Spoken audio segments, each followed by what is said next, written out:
All right. Okay, so we're live now and we've got the recording going on here too. So welcome, Laurie, and it's lovely having you here, all of you. And all of us, there are 3 other young adults with me here, so I'm not going to take too much of the time because I want to introduce you to them. And I just want to say something about thanking you, Anne. I mean, as we were talking before, I just realized last night that this is 1 a.m. your time.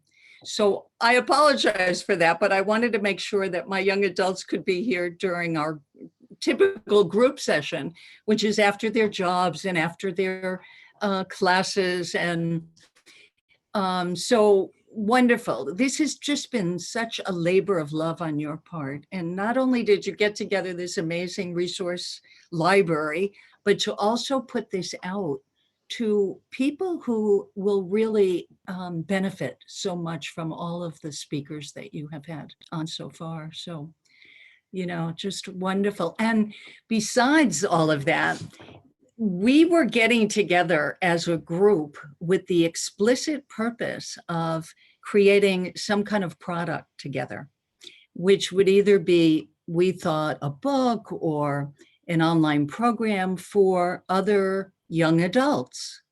And I chose high functioning, really wonderful young people to help me with this, because we were all seeing the health in one another. When you look at anybody, even someone who's being difficult, if you look at them through the eyes of health, looking at their health, you get a different response, you get a different outcome. So the things I want to, you know, there's so much that we could talk about. You and I could be on here for 5 hours, and we obviously can't do that. So I boiled it down to a few major insights that I've had since I got exposed to innate health and the 3 principles. And the reason I feel so strongly about, as you do, about sharing this with people who can benefit, I mean, who can't benefit from understanding how human beings work, not just ourselves, but anybody we come in contact with. We're all working the same. We're all meeting here in Connecticut right now. It's my home base, where I have my practice as a marriage and family therapist. And I'm also an online coach globally for, you know, it's great to be able to meet with people just like this online, and they can be from a great distance. And the same for your program that you're creating, that people can be anywhere in the world at any time and tune into this. So I've been sharing your program along with sharing the resource library that you put together, Anne, with every new client that I come in contact with. They get a welcome letter and they get those 2 links. What led me to this understanding was actually back in 1985. I found myself in Florida at a talk by the late Sydney Banks. And like many people say, I didn't know what he was really talking about until much later, many years later, became more and more clear. So in that talk, there was something that really hit me, and the way I can describe it is a great feeling of relief. Because up until that point, I was not a happy camper. Let's put it that way. I was just not a happy camper. I was pretty down on myself, and I didn't even realize it. I was judging myself a lot. I thought I wasn't good enough, that I wasn't smart enough. I wasn't, you name it. I was not it, whatever it I thought I was supposed to be. And I also had this idea, silly me, that I was put on this earth specifically for to be a mother and to be a wife, long-term wife. I was a short-term wife, but I never made it to motherhood. And I blamed it on myself. I thought it was a fault of my own. And then I came up with some new beliefs, which was it was the fault of everything out there. Fault. And well-meaning therapist who just led me in that path. So when I heard from Sid that whatever I heard that helped me feel this huge relief, I realized that I wanted to know more. So I went to more of his lectures. I went to other seminars of students of his. And little by little, I began to see that my experience of life comes through me. It doesn't come at me. I'm not, jousting with life, and I'm not putting on gloves to fight with it anymore. It's coming through me, through my ability to create an experience through the power of thought. So I think in terms of looking back at that power, that's where the juice is. That's where life really happens, is when that power, the ability to think, gives us certain thoughts. It doesn't mean the images and the thoughts mean anything other than the meaning we stamp on it. That's the imagery and the experience, the life experience, and then we stamp, like our stamp of approval, our meaning on that. And that then becomes what appears to be this solid, intractable experience that everybody else on the planet is having. But guess what? We have our own unique experience, and everybody else has theirs. The next insight in life, which was that everybody else works the same way. So what courage to share with anybody who would listen, who wanted to learn more, is absolutely remarkable. It's remarkable because it's what has guided me in the last 30 plus years of being a therapist. And it guides me through every one of my encounters. Not that I'm thinking about the principles, they're not on my mind. I just know that whatever is coming from somebody in their thoughts, their words, is all coming from the way they're thinking about things. And it's temporary. It never lasts for any huge length of time, which is why couples come to me and they had an awful fight and they can't even remember what the fight was about. And when you see that, it's like having an owner's manual to not only your human, but all the humans you come in contact with. I really want you to hear from three lovely people. You're going to hear from O'Dallys first, and then Max, and then Monique. They have beautiful stories of how they've come to a realization that, whatever their challenge was, and we all have challenges, especially in our 20s. I mean, that was, wow, was quite a time for me. There's answers even in the mind. There'll be a wisdom that comes through. And so these three have a much gentler direction than how it originally appeared. Their story that originally appeared like a huge challenge, and then they realized, well, a peaceful, simpler direction. So we're up next. I'm 21 and I live in Manchester here in Connecticut. And the story I'm gonna tell is a story that I deal with every day. I, walk this world, not with the hate in my heart for the story I'm about to tell, but more for an understanding and as weird as it's gonna sound, a love that I had found for myself and for others. So when about 10 years ago, when I was about 11-ish, almost 12, I had an older cousin, and he took advantage of me sexually. He touched me in places that, parents will say those are your no areas.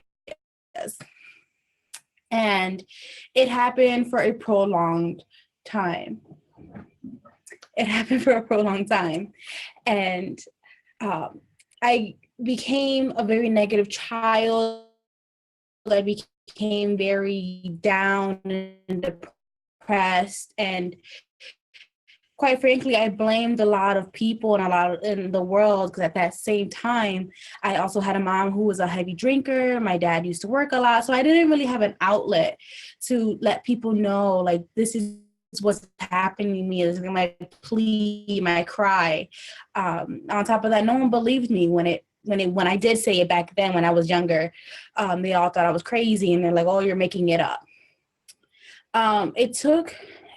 Honestly, I did not believe that I would share my story so early in my 20s. I thought I would hold it on and just, story is not told enough. And I don't feel like people are truly accepting of the story, because it's something that it's either justified or excused, or it's she did this and she did that. And, I was a young girl. So nothing that I wore, nothing that I did, nothing that I say contributed to me being taken advantage of the way I was. To this day, unfortunately for myself, and I've chosen to distance myself from said person. I wish him nothing but the best and, prosperity between him and his new family. He has a son now. But for me, at this point, I just became accepting. I can happily say now that it did not destroy me. It didn't define me. It didn't put a label to my name. I'm very successful. I work a good job. A good citizen of society, I would like to say, and I live a happy life. I keep a smile on my face every day. I have self-respect, and of yourself will come about. It will occur. I'm not going to say that once you forgive and accept, it's done for. Like, you're good. It's going to be a beautiful life. It's definitely something you're going to have to deal with and battle with. Unfortunately, that battle has to be done by oneself. However, there is a team behind you. I'm so grateful to meet the people that I'm with today, because they were very accepting of my story and, heard me out. Wow, people really go through these things. And it's like, no, you're not less of a woman. Bash him either. They're like, oh, forget that guy. They were actually very understanding. And that's what I want people to understand and come, to realize when I say this story. There was all parts. As a kid, I wasn't able to really interact with people. I wasn't really able to express myself, because as a kid, no one knows how to deal with those types of things, especially when you don't have that background, that support to boost you. And once I was about 19 when I actually told my parents. So it also took me years to come actually to my family and sit them down and say, hey, like, look, this is what happened. This is how it happened. I remember it vividly. But once I worked on myself and vocalized it and actually saw people listening and actually grasping the gravity of my words, it's when I started to work on myself and work on how I can take that negative part of my life and flip it and make it a positive. Like I'm flipping it, I'm telling my story, and I hope that I can help others, help other women, help other guys, whoever the case is, because this doesn't have a gender to it. It's very universal, very fluid. So I just hope that people can, see that what happens to you in life, any kind of action, consequence, or anything like that, does not put a label on your forehead. It's not who you are. You can definitely live a successful life. You can definitely have a story to you and be like, you know what? I have this happened. I accepted it. I forgave for myself. I didn't forgive for the others. I forgave for myself, because at the end of the day, it's about me. And it's never selfish to do that. I used to think it was. I used to say, how dare you? I used to look in the mirror like, how dare you do that? Like, this is not about you. But at the same time, it is. It is about me, and it's about my growth and my well-being. Because I feel like if I hadn't taken those healthy steps to reinvent myself, make my own name, because what happened to me is not me. It's not the person that I am.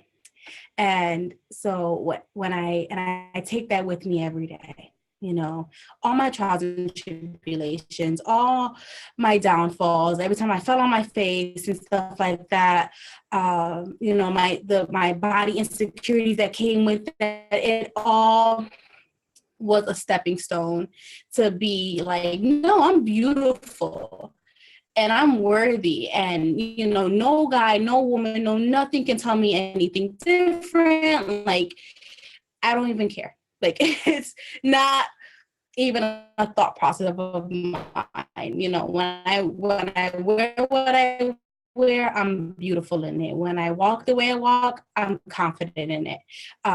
You know, to show that you are a platform, and that platform is very special. So yeah, like, that's pretty much my story. I definitely wanted to shed light to that because, like I said, you know, I can sit here all day and night talk about my mom's alcoholism. I could sit here day and night saying that my dad worked and was pretty much absent, you know, and I feel like those stories have been told and they're very important, don't get me wrong. However, I just feel like they have been told a story so I definitely want to share some like role model and say like, oh, that's my story. That was sweet. Thank you. Thank you so much. Hi, so I'm Maximilian, and my story starts a long time ago, just like Odalis. It starts when I was young. I was in middle school. Seems reoccurring theme, we are in middle school. And this was actually a new school because I'm from New Britain, Connecticut, where we used to teach English and Spanish, and we used to teach it in all the schools, but they started to slowly shut that down and we got concentrated into one school. And so there was almost a sort of divide between the new students, me, and the older students, or the students who were already there. And the students who were already there were the source of my issue.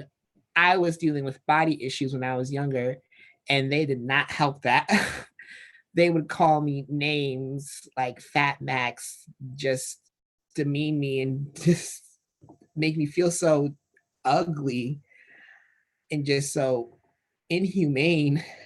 It was just degrading, and it suffered throughout my whole entire life. Oh God. People probably wondered, I used to go to summer camp and they wondered why I always hated taking off my shirt and shirts and skins. It's because I never found myself beautiful. And opposed to Odalis, I did have a supporting family who does love me. And they always tell me that every day that I am beautiful, but I could never accept their words as truth. When you get it from the outside and you just are kind of told what is truth. So it wasn't easy for me to finally learn to love myself. Let me just tell you that.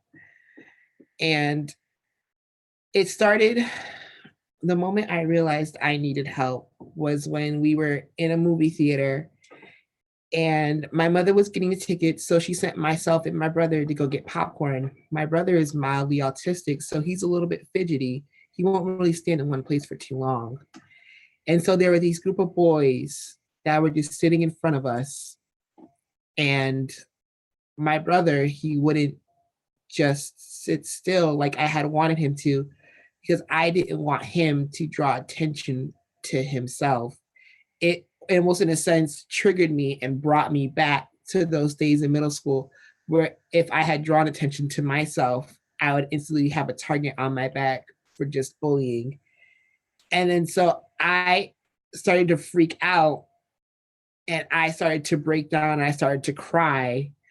And my brother started to cry because I was crying. He had no clue what was going on. He's been living his best life. This hasn't hurt him.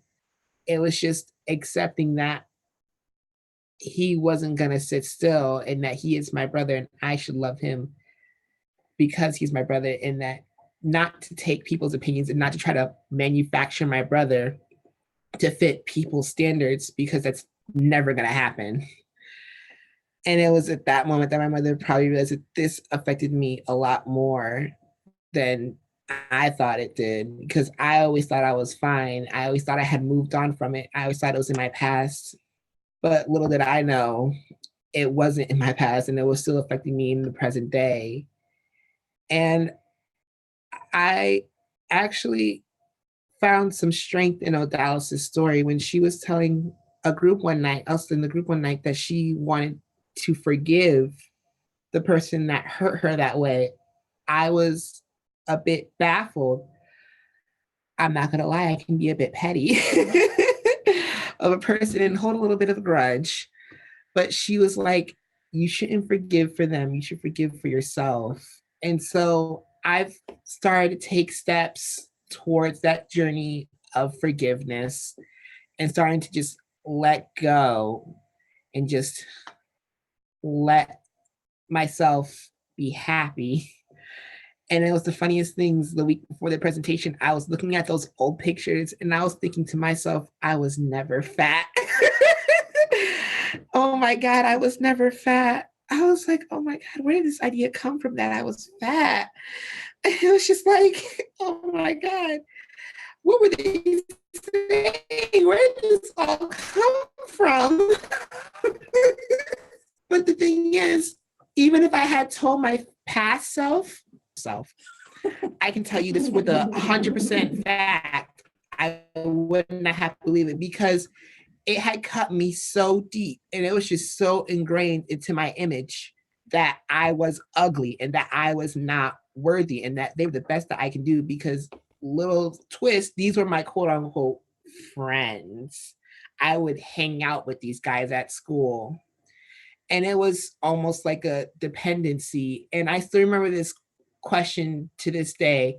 One person in middle school had asked me, Max, why do you hang out with these people if they're so mean to you? And I just responded with, I don't know, because I didn't know why I was hanging out with them.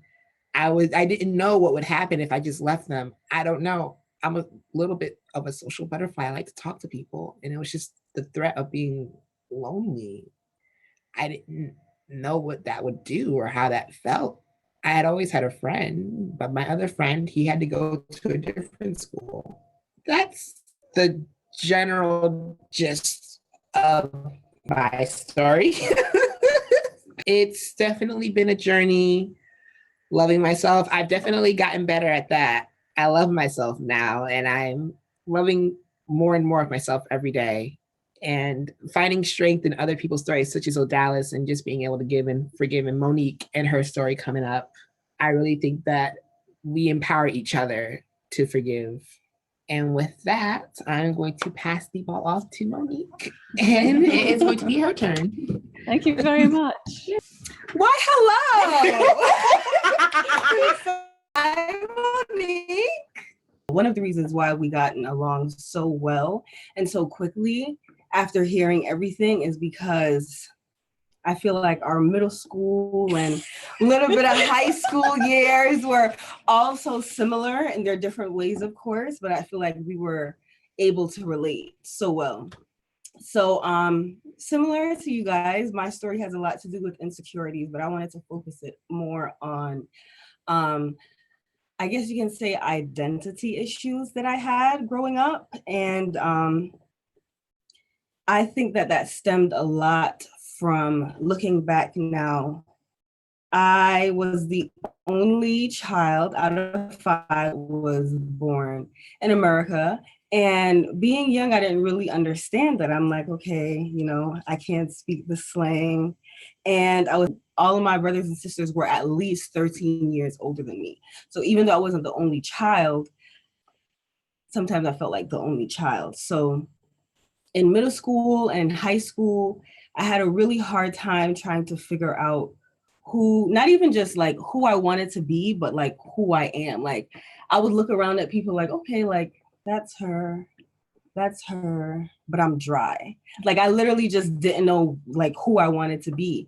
And I always recall this time in middle school when I used to live in New York, where I didn't even know her, but it was this girl and she was kind of acting hysterical, but it was just her personality altogether. So I'm like, what's going on? And when I looked closely, she was just like laughing. I'm like, wow, I want to be like her. And I tried for like a day and I'm like, it's not really me. So same thing happened in high school. And in high school it was a lot harder because I feel like that's when the insecurities really smacks you in the face. Well, in my situation, and the trend from living in New York and then going somewhere completely different, so far away. This is new to me. Everything was new to me. And everyone was outspoken, but I felt that because it was a Christian school, there was like, I don't know, who were nicer. I don't know. I don't know. But being there at a public school, that much profanity when I was over here, and like the large amount of people, it was like it was almost like a college campus to me. It was a huge shock. So that's when I would be like teased.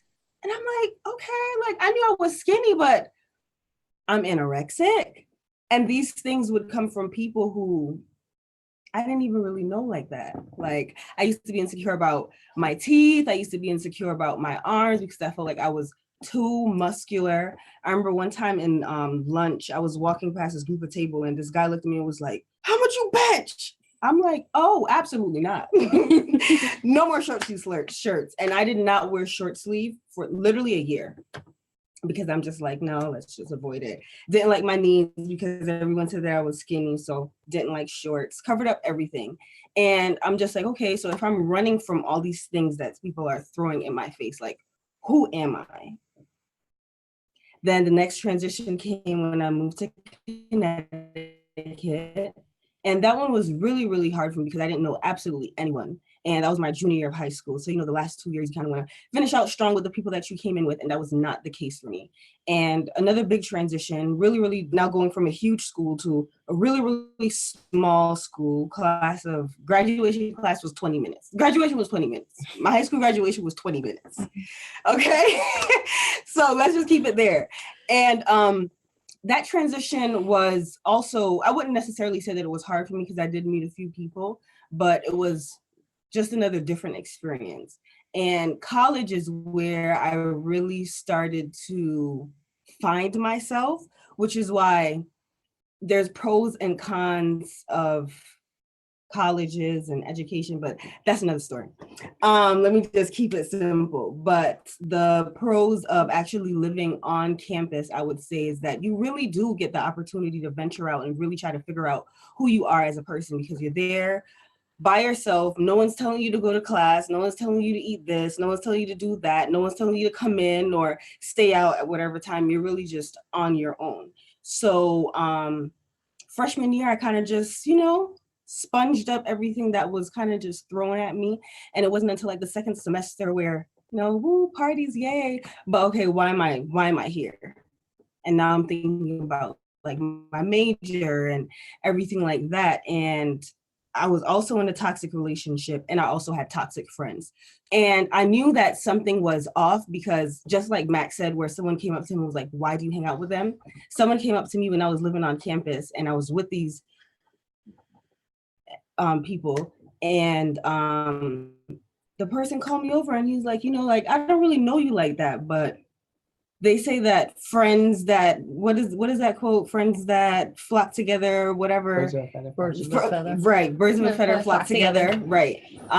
He was like, but I can tell that like you're just not like them. Like, why do you hang out with them? And I said, I don't know. I don't know. I'm like, met one here, met one there, yada yada friends. And he's like, but is that who you want to be around with? Like, is that who you want to surround yourself with?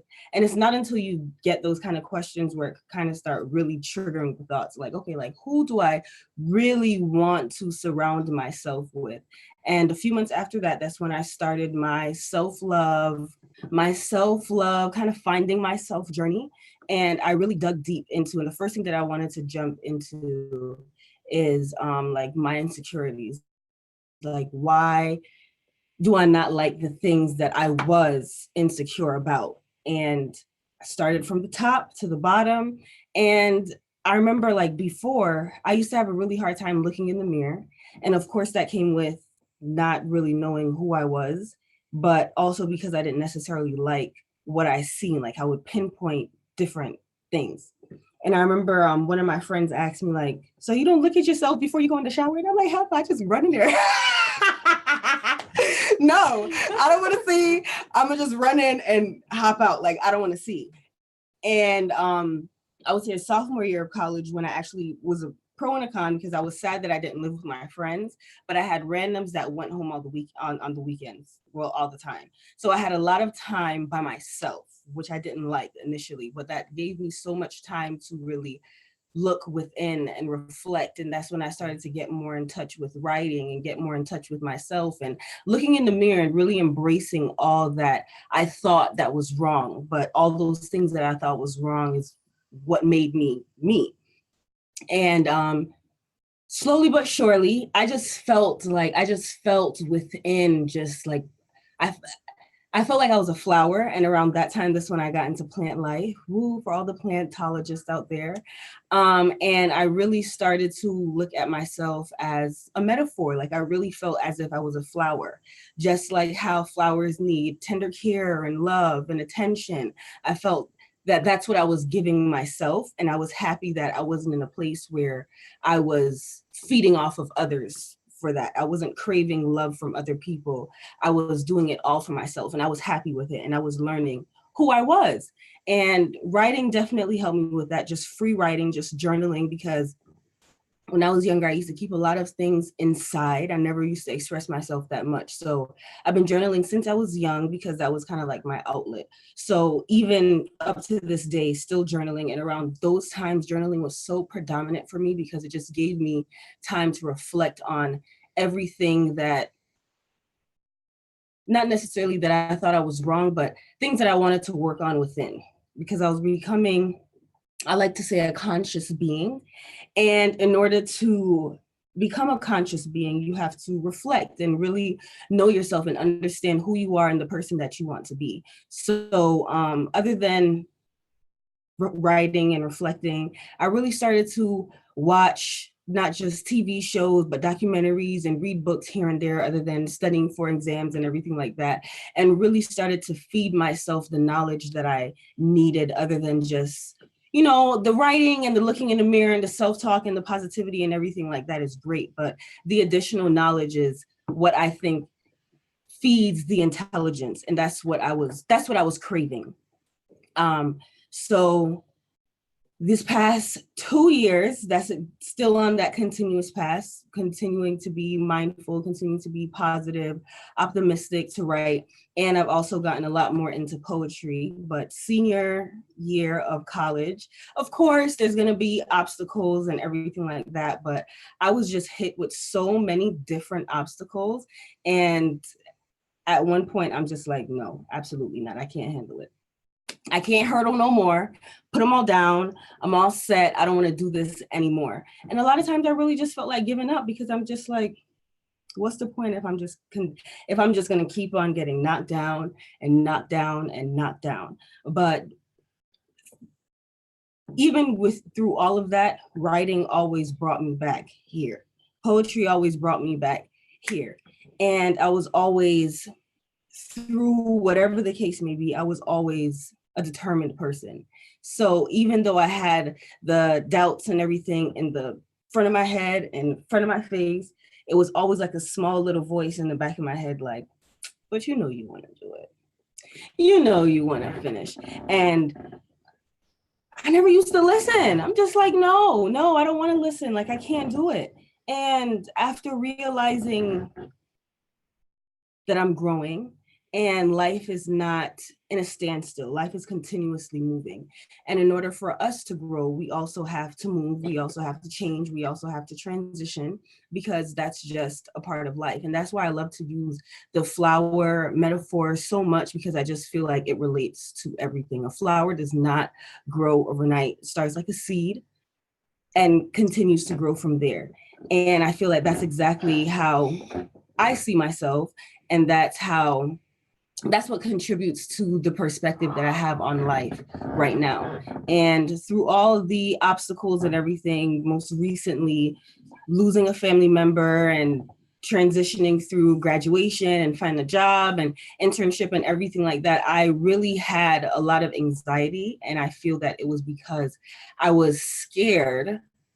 Fear is just a little parasite. I felt that it was fear that was holding me back and kind of making me feel as if I'm not ready for the next step in life. Like I felt that I was ready, senior year, yes, graduation and everything like that, ready for the next step. But it's not until you walk across the stage, you have it in your hand, it's the day after, and you're like, I just graduated. Like it's not until right then, and then funeral and all these other things that's going on all at the same time. It's just like, I can't handle it. I can't handle it. But then the voice and the positivity and the optimism always comes back and let me know that just like all the obstacles that I've had all the previous times in my life, obstacles are not going to stop, because once again, life is an ongoing thing. We're always moving. So I feel that I've taken time to reflect on previous events and also instill in my head that things are going to happen. Things are going to knock you off your feet.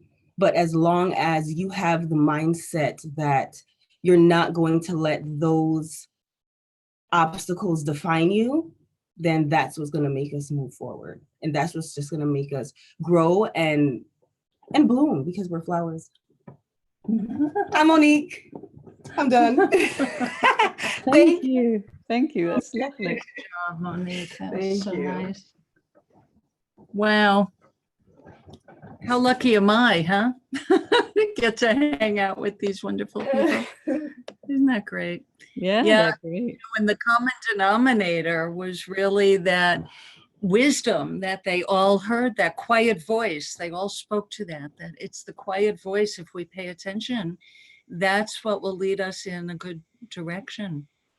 I'm so glad they were all able to come and join me and tell their stories that will help. We just want to help other young people. That it could be such an overwhelming time. I remember my mother saying when I was a youngster, and these are not youngsters, they're young adults, but when I was their age, she would say, oh, youth is wasted on the young. I didn't know what was she talking about, but it could just be such a beautiful time of, like, Monique's metaphor of a blossoming flower.